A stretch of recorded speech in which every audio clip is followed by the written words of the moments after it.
A Utah State barrel racing champion has become a miracle rider. Yeah, this is a great story. The 23-year-old was once told by doctors she would never ride again after a horrific accident, but now she's not only riding, she's winning. Tonight we take you inside the story of Amberley Snyder with Dan Rascon.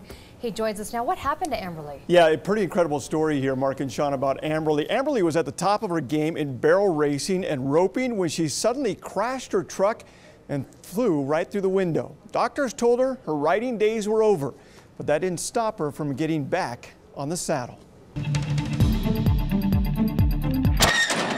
Another intense practice day for rodeo students at Utah State.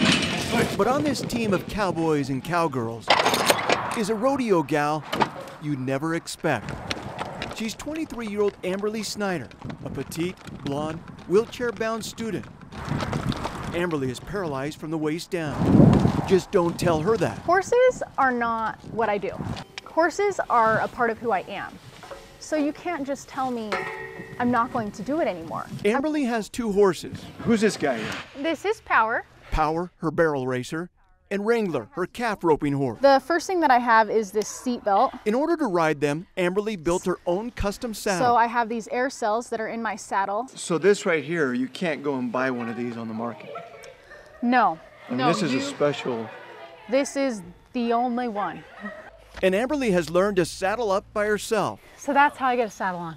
The only thing she can't do, okay, don't throw me, is get on the horse.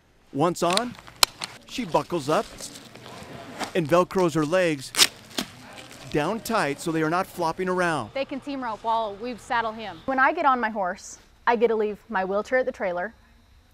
I get to be like everybody else. My horse becomes my legs, and I get to run a barrel pattern or rope a calf like every other girl there. Amberley started riding when she was 3 years old and won her first competition at 7.